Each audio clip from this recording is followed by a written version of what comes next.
단 한 번도 일어나지 않았던 일들, 왜 이리 자주 일어나는 것일까요? 구속기간을 날짜가 아닌 시간으로 계산하는 법원, 상급심 받을 기회를 스스로 포기하는 검찰, 그로 인해 마주해야 하는 현실 이야기 나눠보겠습니다. 김한규 더불어민주당 의원, 헌법재판연구원장을 지냈던 이헌환 아주대학교 법학전문대학원 교수, 김용남 전 개혁신당 의원 세 분 오셨습니다. 안녕하세요. 네, 안녕하세요. 예, 일단 세 분 다 법의 전문가들이시고 또 정치에도 잘 아시는 분들이니까 제가 오늘 굉장히 든든한데, 일단 지난 주말 이제 있었던 윤석열 대통령 석방을 어떻게 보셨는지 좀 개인적으로 궁금합니다. 김용남 의원님은 어떻게 보셨습니까? 죄송스러운 말씀인데 이제 연세 많으신 어르신들이 예. 가끔 이제 그런 말씀하실 때가 있잖아요. 아이고, 내가 너무 오래 살았나 보다. 별걸 다 본다. 근데 딱 그 느낌이었어요. 정말 진짜 별걸 다 본다. 굉장히 이례적이었다 이렇게 보셨군요. 예. 아니 그러니까 법원의 결정도 대단히 이례적이었습니다만 그거에 대해서 상급 법원의 판단을 받아볼 기회를 스스로 걷어차는 검찰은 상상하기도 어려워요. 그 진짜 있을 수 없는 일이 일어났다고 생각이 듭니다. 그러니까요. 검찰에 계셨으니까 또 잘할 텐데 그 얘기는 저희가 뒤에 좀 구체적으로 얘기를 해보고요. 이원환 교수님은 또 이제 헌법재판소에도 계셨고 또 이제 연구를 하시는 분이잖아요. 법을 연구하시는 분인데 어떻게 그 광경을 보셨습니까?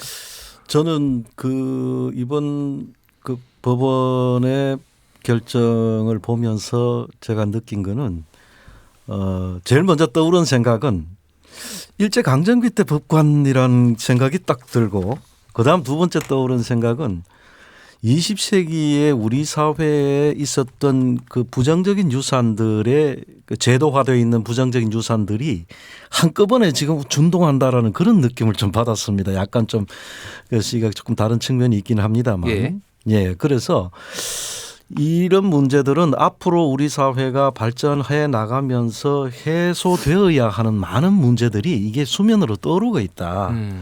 그래서 앞으로 예컨대 우리 사회가 좀 더 발전적인 방향으로 나아가면서 예컨대 개헌이라든가 또 우리 사회의 여러 가지 제도적인 문제들을 정비하고 하는 과정에서 이런 문제들이 이제 다 이제 그 고려되면서 우리 사회를 더욱 발전적인 사회로 만들어 나가야 할 과제를 던져주고 있구나 하는 그런 생각을 좀 많이 했습니다. 알겠습니다. 그 내용들 또 구체적으로 얘기 들어보고요.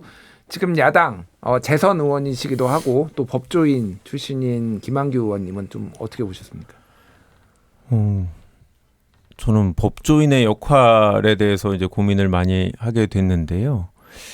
그러니까 도대체 이제 예측 가능성이라는 측면에서 우리 법조인들이 국민들한테 어떤 문제가 생기면 우리 사회가 어떻게 처리하고 그렇기 때문에 그런 일은 하지 말아야 되고 모든 법이 만인한테 동일하게 적용되고 이런 이제 사회를 이끌어가는 약속이 저는 법이라고 생각하는데 그 법을 잘 만들어 놨는데 법조인이 이렇게 지키지 않을 수도 있구나. 우리 사회의 약속이라는 건 국회는 법을 만들고 법원은 법을 적용하고 그런 약속이 있는데 이거는 판사분께서 거의 입법 수준의 해석을 했기 때문에 어떻게 이렇게 법조인이 이제 자기 권한을 넘어서서 우리 국민들을 불안하게 할 수 있나라는 생각을 했고요.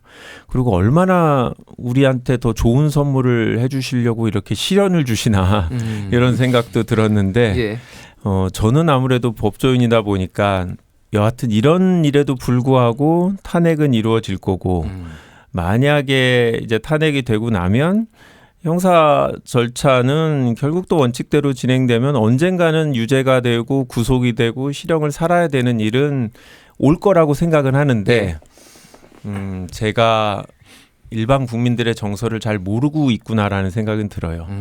우리가 생각할 땐 그게 되기 때문에 너무 불안하지 않아도 되지 않을까 생각하는데 실제로 많은 분들은 엄청나게 불안하고 있고 그런 부분에 대해서 죄송하기도 하고 우리 의원들께서 어제 의원총회가 끝나고 나서 법조인들을 우리 사회 법조인들 너무 많아 하면서 국회에도 너무 많아 5%로 줄여야 돼 막 이런 얘기 하시는 거 보고 판사 한 분 때문에 저희 이제 이제 직업이 지금 위태로운 상황이 됐습니다. 알겠습니다. 예. 네. 법조인이 많기는 하더라고요. 한 15% 20%뭐 요 정도니까 굉장히 많은 편인데 또 법을 다루는 곳이다 보니 법조인이 또 많을 수 있다라는 생각을 하지만은 국민 대개인의 또 어떤 직역이나 직군을 또 대표하는 곳이 의회다 보니까 여러 가지 논의가 있었던 것 같습니다. 자, 의원 뭐 세 분도 공의 얘기하시지만 의원님이 얘기했던 그 판사의 결정 요거를 좀 법적으로 따져보겠습니다. 오늘 이제 순서는 법원의 판단 그리고 검찰의 판단 그리고 이게 수사에 어떤 영향을 줄 것인가 헌재에 어떤 영향을 줄 것인가 정치적으로는 어떻게 영향을 줄 것인가 뭐 대략 이런 식으로 좀 얘기를 나눠볼 거고요. 첫 번째 이제 법원 이제 재판부에서 이제 서울중앙지법 지규현 판사의 얘기는 이렇습니다. 그러니까 구속 기간은 날이 아닌 실제 시간으로 계산한 것이 타당하다. 그렇지 않으면 실제 수사관계 서류 등이 법원에 있었던 시간 이상만큼 구속기간이 늘어나고 언제 서류가 접수 반환되느냐에 따라 늘어나는 구속기간이 달라지는 불합리가 발생한다 이렇게 얘기를 했는데 이런 복잡한 조금 충돌하는 문제가 있을 때는 가급적이면은 피고인 측의 얘기를 좀 들어주는 것이 합리적이다 이런 식으로 이제 해석을 했더라고요. 일단 검찰 출신이시니까 김용남 의원님 이게 이런 사례가 전에 있었나요?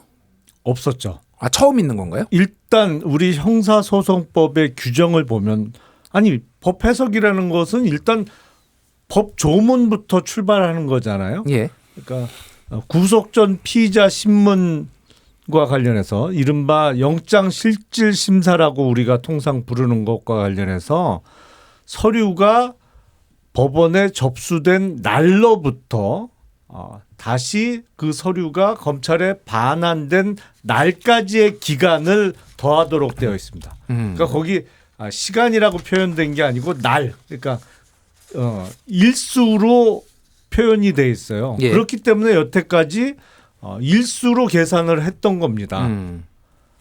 그런데 갑자기 이걸 시간으로 계산해야 된다고 하급심 재판부가 바꿔버린 거예요. 예. 그래서 이게 가능한가? 아까 우리 김한규 의원님이 이걸 거의 입법권 수준의 새로운 해석을 내놨다고 하는데 사실은 법 조문과는 맞지 않아요. 그러니까 우리 법 조문상은 시간으로 계산해야 될 때는 뭐뭐한 때로부터 뭐뭐한 때까지 이렇게 예. 때라는 표현을 씁니다. 근데 이건 법문에 형사소송법에 명확하게 날로 표현되어 있거든요. 근데 이걸 어느 날 갑자기 하필 현직 대통령과 관련된 중요한 사건에서 이게 날이 아니고 그냥 시간으로 계산하는 게 맞아 보인다라고 결정을 확 바꿔버리니까 예. 황당한 거죠 사실은. 이완환 교수님은 좀 이거를 어떻게 보셨습니까?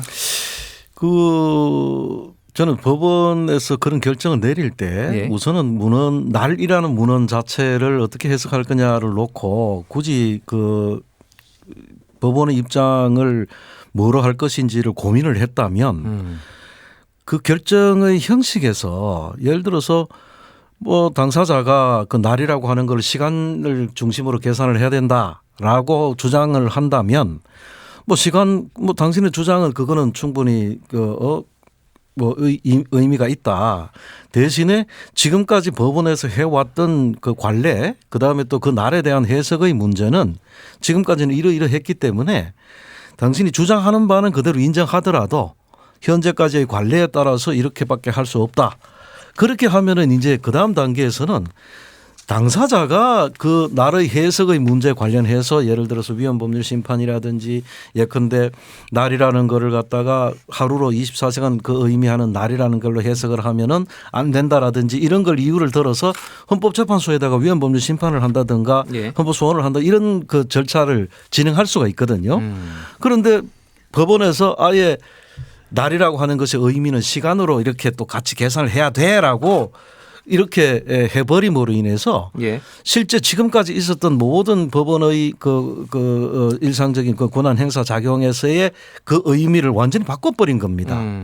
그래서 뭐 입법이라고 말씀을 하셨습니다마는 그럼 입법이라는 것도 의미가 있지만 날이라고 하는 말 자체를 해석함에 있어서 예. 법원이 지금까지 갖고 있었던 그 관례라고 하는 거를 무시했다라는 점에서 과연 법관이 이 정도로 그 해석을 자유로 이렇게 하는 것이 가능한가라는 그런 의심이 좀 있습니다. 그렇군요. 네. 예. 네, 저도 뭐 김한규 두 의원님. 분하고 다 같은 취지의 말씀이에요. 근데 우리가 제도의 취지를 이제 일반 국민들은 모르실 수도 있으니까 좀 예. 부연 설명을 하면 이제 피의자가 체포되면 그때서부터 검찰이 기소할 때까지 10일 내에 모든 이제 수사를 마무리하도록 돼 있어요. 뭐 예외적으로 경찰이 수사 먼저 하는 경우도 있지만 하여튼 10일이라는 기간이 있단 말이죠. 그런데 영장이 발부되는 과정에서 이제 판사가 불러서 영장을 발부할 사유가 있는지 물어보는 걸 이제 영장 실질심사 내지 구속전 피의자 신문이라고 하는데 그 과정의 기간 동안 판사가 서류를 봐야 되잖아요. 예. 그러니까 서류를 수사기관에서 법원에다가 보내요.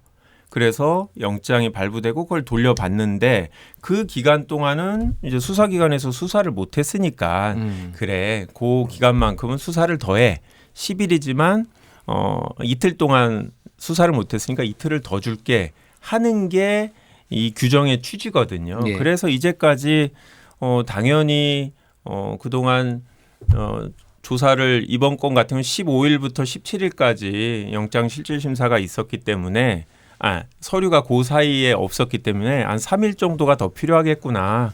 그러니까 10일이 아니라 총 뭐 13일 정도 수사를 할 수가 있겠구나라고 다 생각했고 그게 언론에도 다 나왔고 그런 검찰의 수사 과정 아니면 공수처의 수사 과정은 국민들이 다 봤던 거잖아요. 예. 이제 근데 그 과정에서는 이제 문제 제기가 전혀 없었다라는 건 모든 법조인들이 다 그렇게 수십 년 동안 배워왔던 거죠. 그리고 실제로 해왔던 거고. 예. 그래서 이거를 바꾸는 것 자체가 저는 바꿀 수도 있다고 생각해요. 하지만 그게 정상적인 법 해석 권한이면 바꿀 수 있는데 예. 두 분이 말씀하신 것처럼 같은 거는 같게 다른 건 다르게 해석해야 되고 그래서 날로 표현하는 거는 일자로 기준으로 계산을 해야 되고 법에 때로 정해진 게 있거든요. 그거는 예. 시간으로 하게 되고 그게 맞다. 그런데 이거를 처음으로 날이라고 표현한 것과 때라는 것을 동일하게 취급해야 되고 그게 이론적으로 더 피의자를 위해서 적절하고 중간에 발생할 수 있는 불합리를 없앨 수 있다라고 얘기하는 거는 예. 그거는 국회가 해야 될 일입니다. 입법으로 해결해야 된다. 그래 이런 문제가 있으니까 법을 개정해야지 내지는 이런 형사소송법이 문제가 있으면 뭐 헌법재판소에 가서 위헌법률 심판 제청을 해서 위헌으로 결정을 받으면 그때 그게 무효화되거나 아니면 국회에서 법을 개정하는 거죠. 예. 통상적으로 이렇게 해온 게 사회적 약속이고 법조계가 지켜온 업무의 방식이고 관행이고 사회적 약속인데 이 담당 판사분이 저희 국회의 권한을 침해했다. 저는 저희 권한 침해돼서 억울한 게 아니라 권한쟁의 심판 혹시 가시는 건가요? 그러면? 그건 아니고 예, 예. 그래서 좀 말이 길었는데 한 가지만 말씀드리면 예. 왜 이런 판단을 윤석열 대통령에 대해서만 70년 이후에 1970년대 이후에 처음 하느냐. 대통령 사건이니까 더 엄격하게 봤다라고 얘기할 수 있는데 왜 대통령 사건만 더 엄격하게 봐야 되냐는 거죠. 모든 국민은 동일하게 법 앞에 취급해야 되는데 만약에 대통령 사건이라서 더 엄격하게 보고 이런 논리를 만들어냈다면 그거 자체가 특혜다. 예. 라고 생각합니다. 알겠습니다. 자, 뭐 세 분의 얘기가 공이 좀 비슷한 것 같고요. 뭐 지금 나오는 대부분의 언론 보도도 이 해석을 놓고 좀 무리수였다라는 취지의 얘기가 좀 더 많은 것 같은데 요 뒤에 그 밖의 사정 정확하게 표현을 해야 되는데 아니 맞네요. 이게 가가 요거였고 이 결정문을 보면 나가 그 밖의 사정.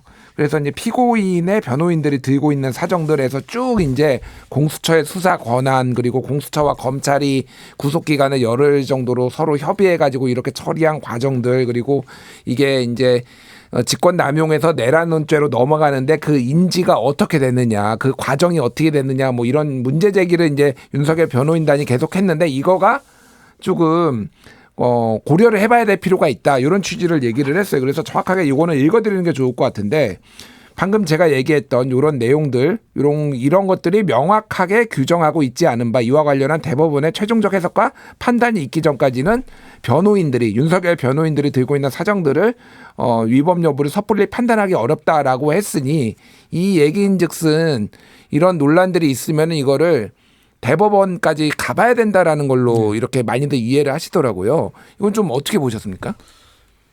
차라리 이 부분에 대한 문제 지적은 그 일리가 있다고 저도 생각해요. 예. 저도 사실은 이 부분에 대해서는 의문을 갖고 있었거든요. 그러니까 공수처하고 검찰이 처음에는 구속 기간을 열흘씩 나눠 갖기로 했었잖아요. 예. 수사를. 제가 그 뉴스를 보면서 저게 가능해? 그런 생각이 당장 들었어요.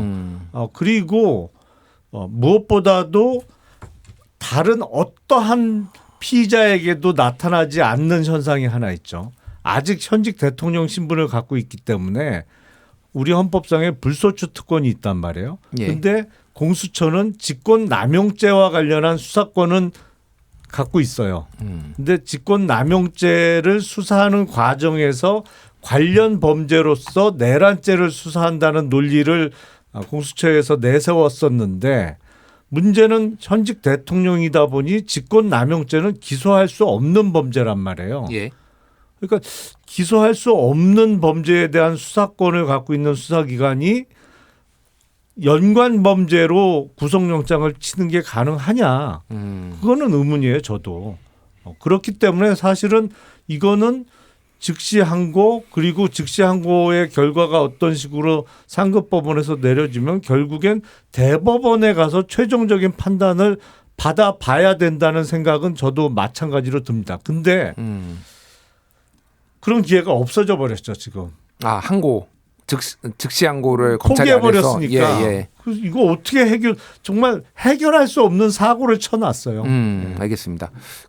이원환 교수님 보시기에는 그러면 검찰 얘기로 자연스럽게 넘어가면서 같이 얘기를 해보죠. 그러니까 이런 사정을 재판부가 조금 문제가 있다, 심각하다라고 봤기 때문에 피고인들의 주장을 다 들어줄 수는 없지만은 대법원의 판단을 구해봐야 된다라는 게 지금 재판부의 판단이었잖아요. 그렇습니다. 그러면은 대법원의 판단을 구하기 위해서는 검찰이 항고를 해야 되는 거 아닌가요?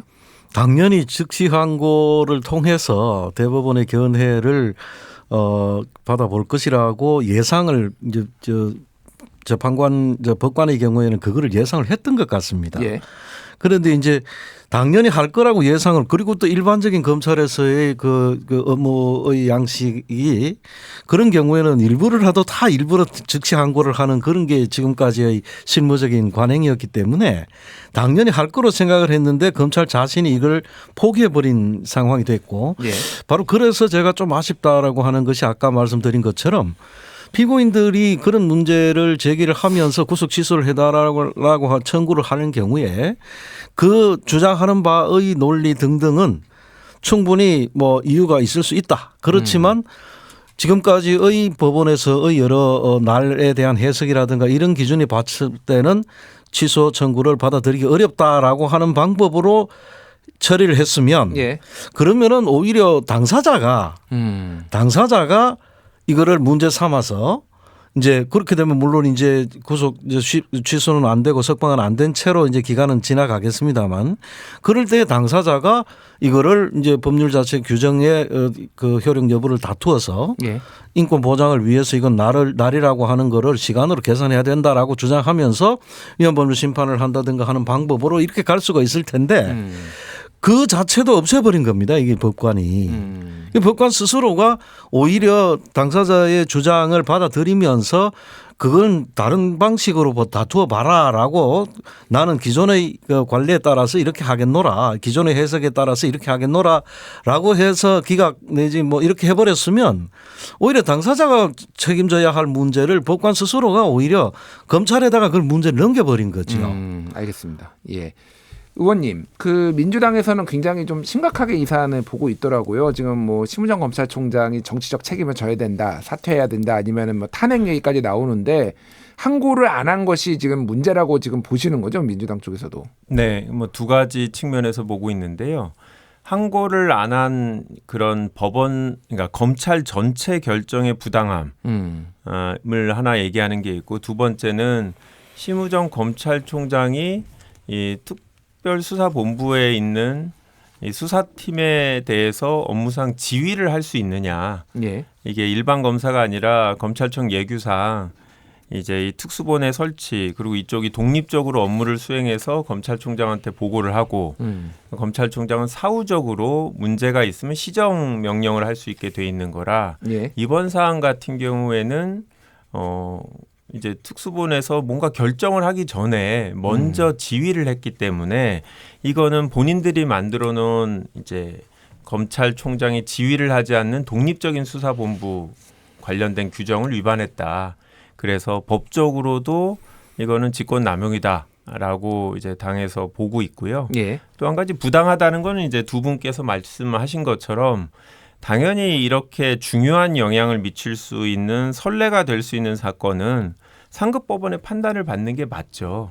당장 그러면 앞으로 이제 검찰 실무에서 불안해서 수사 기간을 단축할 수밖에 없어요. 예. 3일이 걸리건 이틀이 걸리고 뭐 이런 사건들을 정확하게 시간을 계산해서 하다 보면 이제 지금 이번 중앙지법의 판단대로 하게 되면 아무래도 이 10일의 기간이 단축되는 효과가 있단 말이죠. 수사 기간. 그러면 과연 하급심의 판단대로 우리나라 모든 수사 실무가 바뀌어야 되느냐. 이런 고민을 해봐야 되는 거죠. 이분들은 여전히 그게 잘못됐다고 주장하잖아요. 예. 그러면서도 다툴 수 있는 즉시 항고 또는 아직 할 수 있지만 항고도 안 하겠다라는 거라서 그러면 상급법원의 판단을 안 받고 이 내란죄 사건에서 문제 제기를 하겠다는데, 내란죄 사건에서는 이 구속기간에 대한 얘기를 할 기회가 없어요. 그거는 이제 더 이상 쟁점이 아니니까. 예.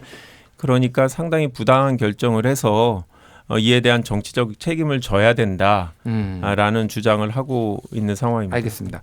그러니까 제가 오늘 그 심우정 검찰총장이 오전에 이제 출근하면서 기자들하고 질의응답을 했는데 제가 이해가 안 되는 게, 이 법원의 이 날과 시간으로 계산한 거는 실무 예를 봤을 때는 받아들이기 힘들다라고 얘기를 했거든요. 그리고 또 하나 제가 뭐 요 결정문도 읽어드렸지만은 이게 지금 법원의 판단을 존중한다라고 했는데, 법원의 판단의 취지는 대법원까지 가보라는 게 그렇죠. 지금 법원의 판단이면은, 이게 만약에 존중한다라고 하면은 이거를 항고를 하는 게 존중하는 게 아닌가, 저는 그렇게 봤습니다. 왜 이렇게 심우정 검찰총장이 이랬다고 보십니까? 그러니까 이게 어떤 법률적인 판단의 결과는 아닌 것 같아요. 아, 그래요? 예. 왜냐하면 방금 언급한 대로 아침에 출근하는 길에 기자가 물었잖아요. 그러니까 1월 26일 오전에 심우정 총장이 전국 검사장 회의를 소집했습니다. 그러는 바람에 지금 9시간 이상이 늦어진 거예요. 그러면서 법원으로부터 구속기관을 도과시켰다라는 판단을 받았는데, 그래서 기자가 물었어요. 그 검사장 회의를 왜 소집했냐. 그것만 안 했어도 구속기관을 안 넘기고 기소할 수 있었던 거 아니냐는 취지로 물었더니, 그 시간으로 계산하는 법원의 해석에 동의할 수 없다는 말을 해요. 예. 아니, 동의할 수 없었으면 당연히 즉시 항고를 했어야지. 그러니까 본인 스스로의 말 자체에 모순이 생겨나고 있고 논리가 없어요. 그러니까 그 얘기는 뭐냐면, 어떤 법리적으로 논리적으로 즉시 항고 포기라는 결정에 이른 게 아니라는 반증이기도 하거든요. 예. 그럼 무슨 이유가 있냐? 다른 이유인 거죠, 그건. 그러니까 그래서 제가 계속 그 즉시 항고 포기가 전해진 다음부터 하는 얘기가, 이건 심우정 검찰총장이 내란의 공범이라고밖에 볼 수 없다. 그러기 전에는 이렇게 할 수가 없다, 이거는. 내란의 공범이요? 예, 예. 지금 이제 공수처에 고발이 들어간 상태긴 합니다, 지금. 아니, 그러니까 예, 내란의 공범이니까 예. 자기 범죄가 드러나는 거를 막기 위해서 아예 이 재판을 방해하려는 목적 아니고서야, 아니 본인 스스로의 주장에 의해서도 논리의 충돌이 일어나는 결정을, 더군다나 이렇게 중요한 사건의 가장 중요한 결정을 어떻게 하냔 말이에요. 그렇군요.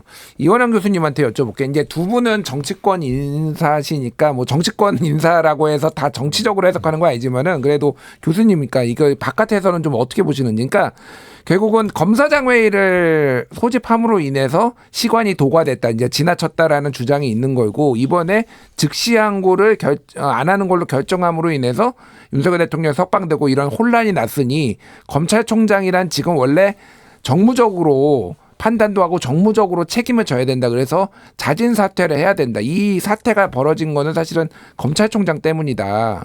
그게 뭐 윤석열 대통령이든 아니든 그런 얘기들을 하는 것에 대해서 좀 어떻게 보십니까? 지금 이제 이 벌어지고 있는 이 사태와 관련해 가지고 참 다양한 또 뭐 거의 음모론에 가까운 수준의 얘기들이 막 떠돌고 있는 것 같습니다. 뭐 지기현 부장과 그다음에 또 무슨 검찰과 이 관계라든지 뭐 또 이것이 원래 예정됐던 일주일 이상 지나서 한 달 넘겨서 이제 와서 이렇게 했다라든지 뭐 이런 등등에서도 예컨대 지 부장의 이러한 판단에 대해서 누군가가 코치한 사람들이 있을 것이다라고 하는 그런 뭐 이런 얘기까지 막 돌고 있는데 지금 현재 상황에서는 결국은 이제 뭐 위헌 위법적인 비상계엄선포부터 해서 그것이 형사법적으로는 내란에 해당한다라는 정도까지 평가되고 있는 이 상황에 대해서 거의 기존의 법조 영역이 법원이나 검찰이나 전부 다 이 사태를 어떤 방식으로 해결할 것인가에 관한 어떤 나름의 자기네들의 인식이 있고 그것을 수단 방법을 가리지 아니하고 그 어떤 방법을 추구하고 있다라는 그런 생각이 들거든요. 예.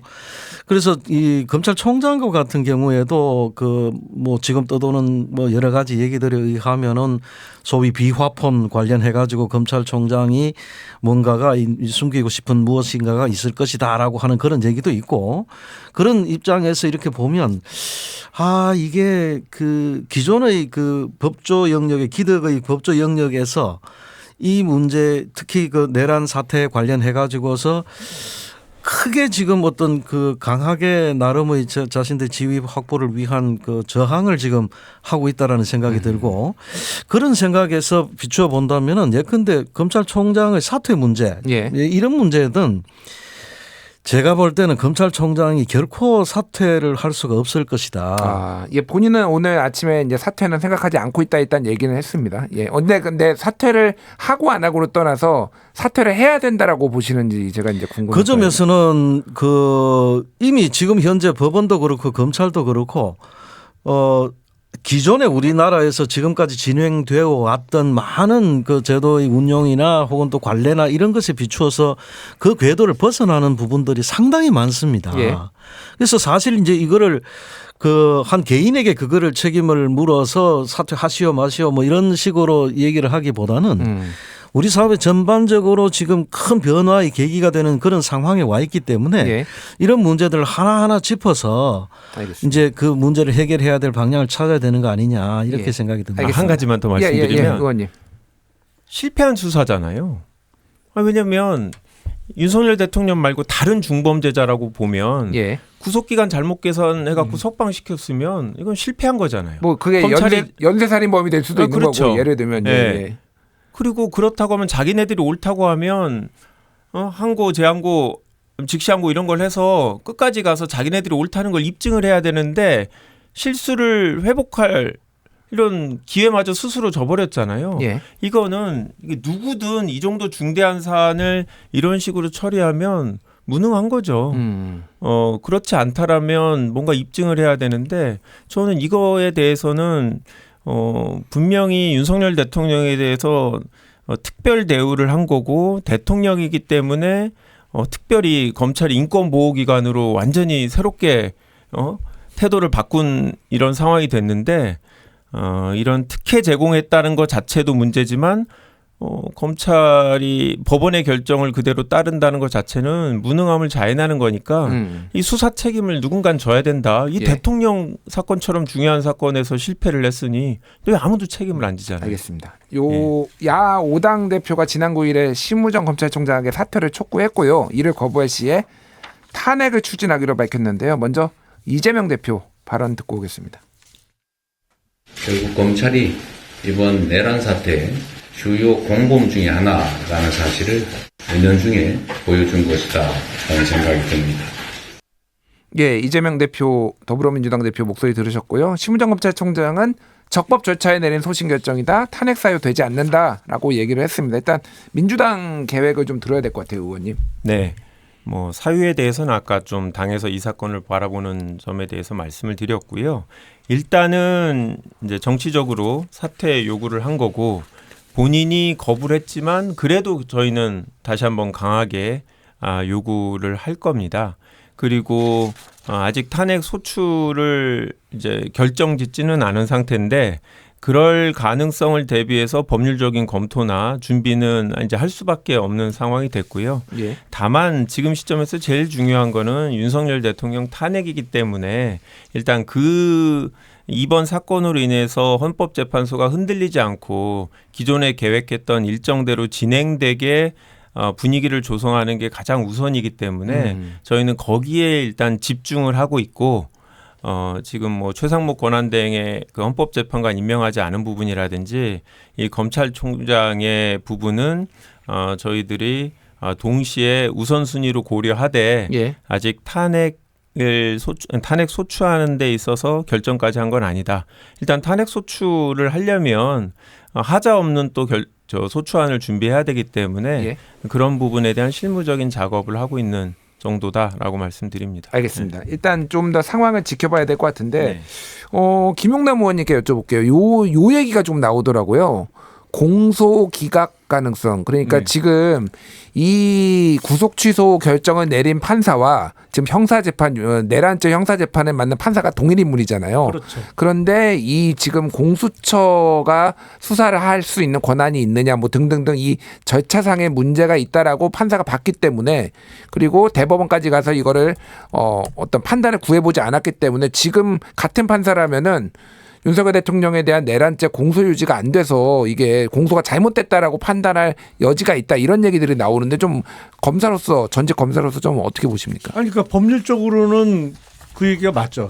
이제 구속 취소를 한 사유는 두 가지잖아요. 하나는 구속 기간의 계산에 문제가 있는 거고 예. 두 번째는 공수처의 수사권에 문제가 있는 건데 사실은 더 심각한 문제는 두 번째죠.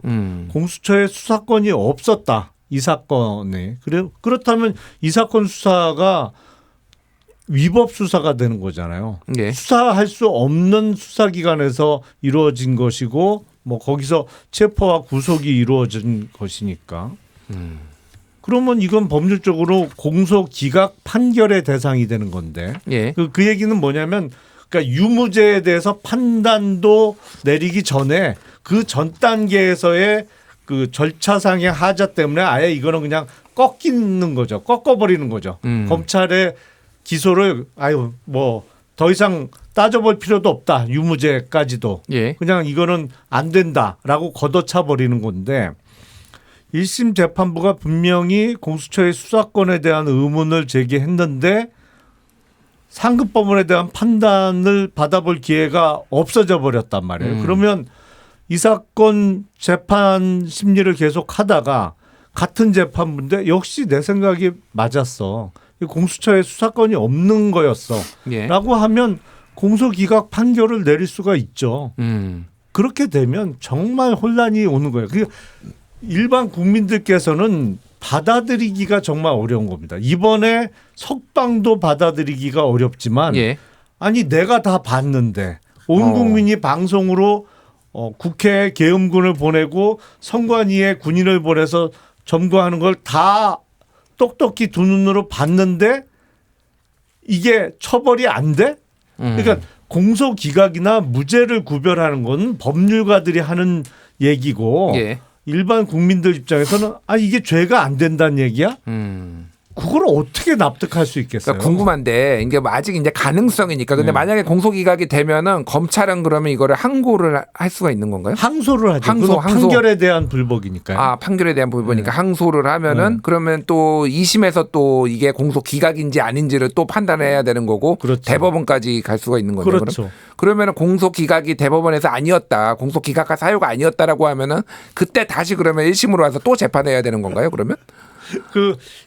본안에 대한 판단이 1심에서 안 이루어졌기 때문에 예.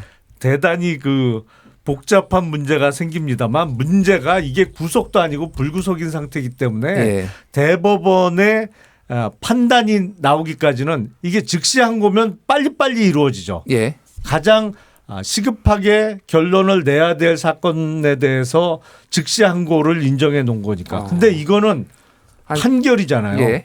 이거 몇 년 걸립니다. 한 10년 걸릴 수도 있겠네. 왔다 갔다 뭐 하면은. 10년까지는 알겠지만 몇 년 걸려요. 이게. 예. 이현남 우리 교수님. 우리 김 의원님은 이제 아주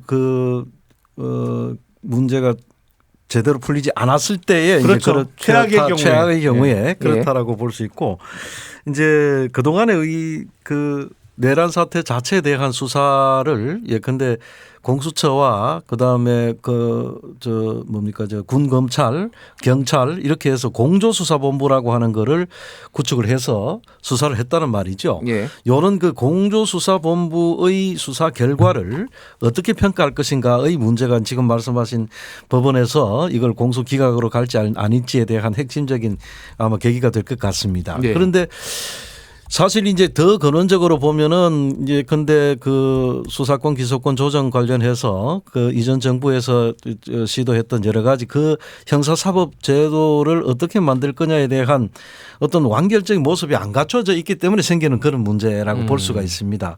그래서 그걸 뭐 어떤 식으로 바꾸느냐 하는 문제는 또 다른 이제 그 과제로 이제 남아 있게 될 텐데 예. 그럼 과거에 그 공조수사본부에서 했던 수사의 결과 자체를 법원에서 과연 어떻게 평가할 것인가.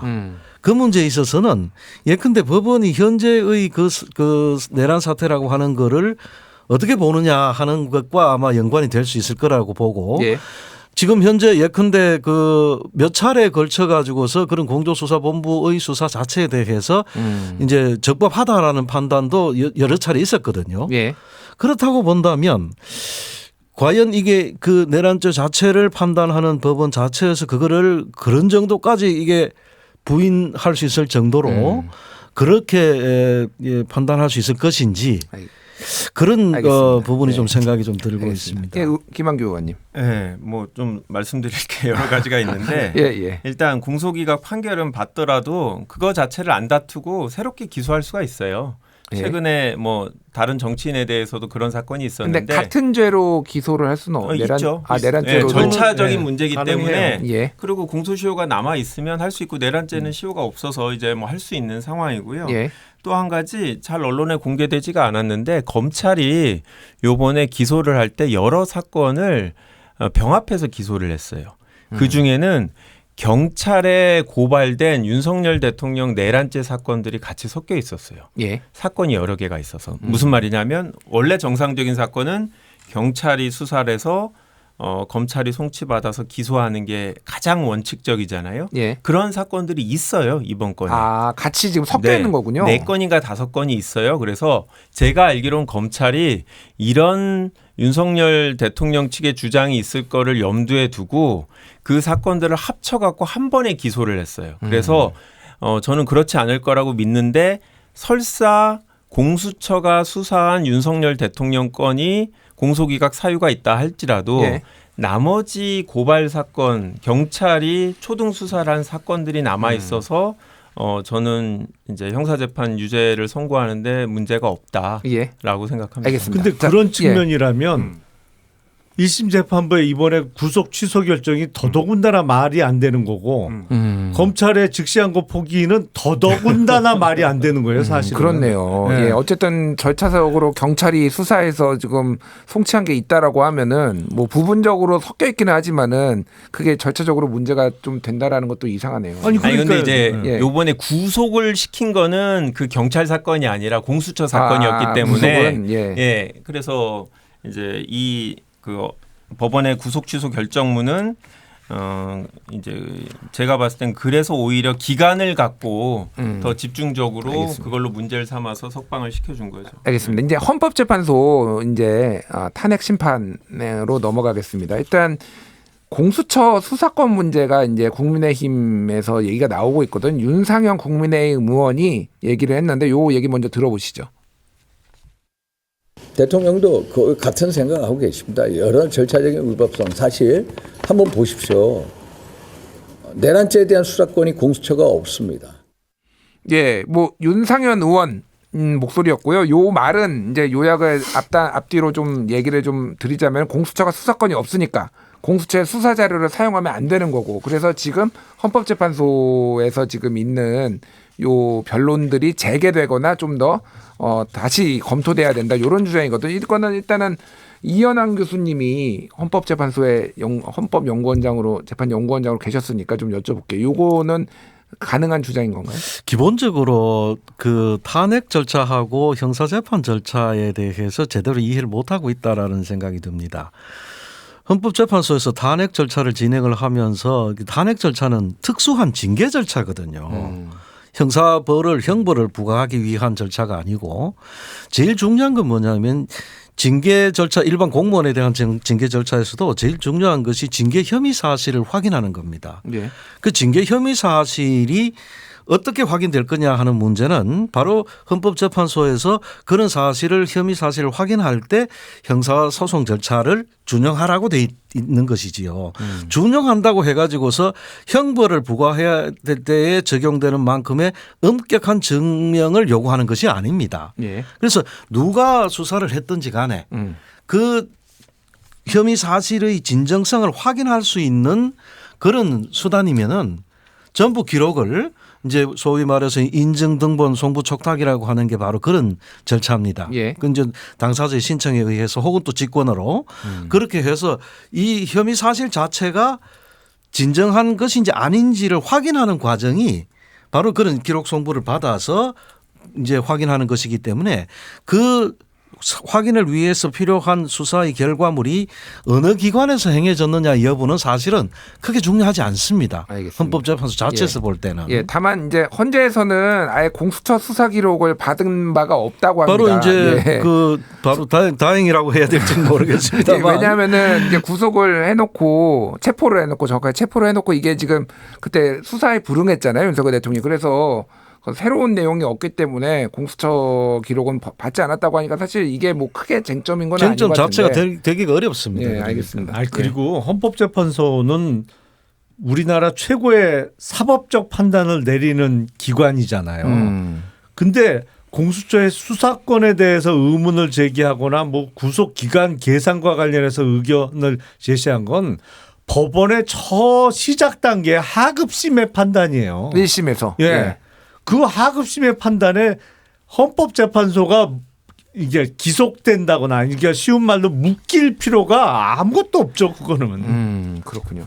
예, 의원님은 김한규 의원님은 좀 어떻게 보십니까? 지금 이제 국민의힘에서 얘기가 나오는 게 변론은 재개해야 된다. 네. 권성동 원내대표도 그런 얘기를 하고 있고 뭐 네. 많은 분들이 하고 있어요. 그건 변론을 재개할 필요는 없다라고 물론 저는 뭐 이렇게 말씀하실 거라고 보지만은 그럴 가능성이 있다라고 보십니까? 저는 가능성은 없다고 보고요. 예. 일단 윤상현 의원만 해도 잘못 알고 얘기하신 거잖아요. 그러니까 공수처가 헌재에다가 기록 송부를 한 적이 없고 그러니까 헌재가 전혀 고려하지 않았는데 그것 때문에 변론 제기를 해야 된다라는 게 말이 안 되는 거고 예.